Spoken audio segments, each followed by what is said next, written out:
Welcome to WonderX. We are back with another marvelous video for the Marvel fans out there, or shall I say the fans of the God of Mischief. And since our eyes got stuck by the iconic knives of Loki's mischief while watching Loki, you could have missed some things on the screen which may be important. And that's where we come in to help you. We got you the top 10 things that you might have missed in Loki episode 3. And this video is the continuation of the previous two videos based on the previous episodes. And before we go further, we issue a spoiler alert, since we get into deeper details, so those may reveal some super insights. So without any delay, let's start the countdown. Number 10. Bartender familiar with Asgardian customs. Yeah, the bartender seems familiar with Asgardian customs. When Loki needs to unwind during a tense mission, he decides to do a bit of singing and a whole lot of drinking. He requests a new drink by smashing his glass and screaming, "Another!" Loki's brother Thor also attempted this seemingly rude custom when he first came to Earth. This drink, I like it. I know, it's great, right? Another! However, Jane quickly calls out the God of Thunder and he's left without a beverage. But Loki got lucky to get his next drink, and when Loki does it, it was on Lamentis 1. The bartender immediately starts pouring him a new drink. We guess she'd had an Asgardian or two smash a glass over the years, so she seems familiar with this custom. Number 9. C20 and Mobius are from our times. Thanks to Sylvia. What did you say? Before she joined the TVA? Yeah, she was just a regular person on Earth. A regular person? We are positive that every member of the TVA is a variant that was plucked from the timeline. We have reason to believe that Mobius and Hunter C20 both lived in our era. Well, the drink seemed fine. Oh God. Mobius likes drinking Josta, an energy drink that was introduced in 1995. He also has an obsession with jet skis, created in the same decade. In the early 1990s, for a brief, shining moment, there was a beautiful union of form and function, which we call the jet ski.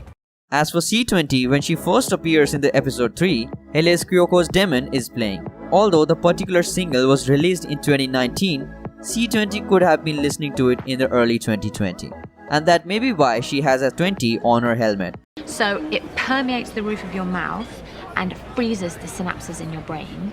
It may represent the year she was taken from. Here the evidence points to Mobius and C20 being spirited away from modern times. Number 8. Sylvia's broken headpiece. One of the most notable things about Sylvia's outfit is that one of her horns is broken. This small detail could hint at a tense comic moment. During the Loki Agent of Asgard comics, Thor gets enraged after uncovering a horrifying truth about his brother's true identity. And then the enraged God of Thunder proceeds to hit the God of Mischief so hard that one of her horns on the Loki's headpiece cracks in half. And after that, he continues to wear the broken helmet for the rest of the series. And if Sylvia is like her comic counterpart, she may have gotten into a heated fight with Thor in the time she is from. I know, a truce! The fractured headpiece could also remind of something sadder. It could tell you of the broken relationship between the siblings. Number 7. Aliens reference.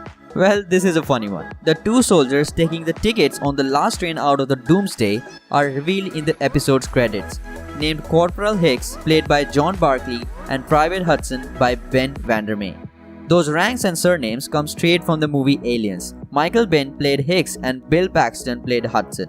While Hicks and Hudson ultimately don't survive the franchise, the two guards here at Lamentis 1 might have made it. And hopefully Loki didn't throw them out of the window, so it's a blessing for them. Maybe love is hate. Remember that. What was that? Love is hate. Oh, piss off. Number 6. Sylvia's Postman. Have you ever expected Loki and Sylvia to sit and talk about the prince and princesses they romanced? During their surprising conversation, Sylvia mentions, Yeah, there is actually. Oh. Managed to maintain quite a serious long-distance relationship with a postman whilst running across time from one apocalypse to another. Any clue about it? Don't worry, that's why we are here. It turns out that there was a male person in the comics that coincidentally also messed around with the time. In one Fantastic Four story, the team's mailman, Willie Lumpkin, throws history. Of course, after he travels into the past, it's later revealed that a villain named Tempest set up the postman on purpose to break the timeline. Although the late great Stan Lee played the mailman in Fantastic Four, the character hasn't appeared in the MCU. Do you think the character will be introduced as Sylvia's former flame later on? I'm sure they are. Well, that is something we still have to find out. Number 5. Incursions. If you were reading the Marvel comics back from 2013 to 2015, then the sight of an oncoming planet entering another planet's atmosphere probably looks super familiar. In comics, those Earths were inhabited by the alternate universe Earths. You know, part of the multiverse that the TVA is trying to prevent from existing. Every time an alternate Earth threatened to destroy the main Marvel Earth, a group called Illuminati, consisting of all the A-list brains and powerhouses of the Marvel Universe, were called upon to destroy those worlds before collision. That's not so much the case in Loki episode. As far as we know, this is one of Cataclysm that befalls Lamentis and no other planet. But still, the visual is pulled from the comics. So if you wanna thank us for this observation, then go ahead and thank us in the comment section. Number 4. Loki opened the door to Frog Thor. Flower into a frog or cast fireworks over the water. While Loki is talking about the magic he learned from his mother, he mentions that he can transfigure objects into frogs. This innocent amphibious reference is subtle callback of the bizarre Thor storyline. In the comics, Loki turns the god of thunder into a frog for multiple issues as a part of her larger scheme to claim the throne.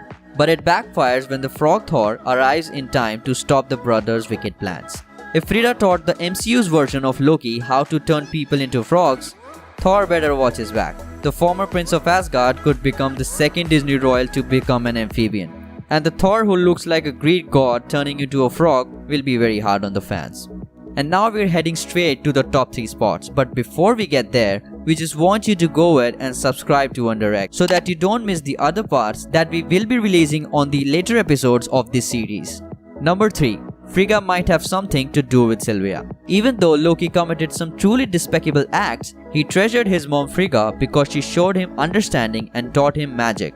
But that version of Frigga seems to be absent from Sylvia's timeline. When talking about her past, the Variant mentions she learned magic on her own and doesn't have the same warm memories that Loki has towards his mom. This suggests that Frigga didn't exist or had a different personality in Sylvia's time. But without Frigga, we know the timeline would have gone bonkers because she gave her life to protect Jane in Asgard and also had Thor rally in Endgame. And Frigga's alternate personality or absence could have been enough to break the timeline and send Sylvia down the path of becoming a variant. Well, what are your thoughts about this thing? Let us know in the comment section. Number 2. Sylvia the Enchantress. Sofia Di Martino is playing a Loki variant who goes by the name Sylvia. I'm sorry about not calling some faded photocopy of me Loki. Good, because that's not who I am anymore. I'm Sylvie now. This name is significant because it's an alter ego of the second character to go by the name Enchantress in the comics. This connection is solidified by Loki and Sylvia tossing around the verb enchant a bunch of times in the episode. That's what Sylvia does. She's an enchantress, and because of that, it also seems like Sylvia is the MCU's enchantress. This is a big deal because up till now, the Enchantress was the most prominent Thor villain to remain unused in MCU. And now, here she is on the screen, in an unexpected fashion as Enchantress. But the thing to notice here is that Enchantress was not a Loki variant in comics. Well, we have to wait till the end of the series to uncover all the secrets. You're right. I'm a god. You're a clown. Number 1. Sylvia has never been to the TVA. Loki learned pretty quickly that magic won't work in the TVA. But Sylvia learned the same when she fails to enchant the guard at the TVA. And seeing the look on her face, she looks surprised of this no magic rule, which points to the fact that she has never been to the organization. But if that is true, then how did she learn about the TVA in the first place? And as Mobius suggests that people get to know about the TVA only when they step away from the path of the sacred timeline, so has she been to the TVA before, or does she have someone in the inside of the TVA to give her that information? Well, we might have to find it out in the coming episodes. And if you want to know some more top 10s, then you can go ahead and click on any of these 2 videos. With that being said, we'll take your leave and we'll see you again at WonderX with an amazing top 10.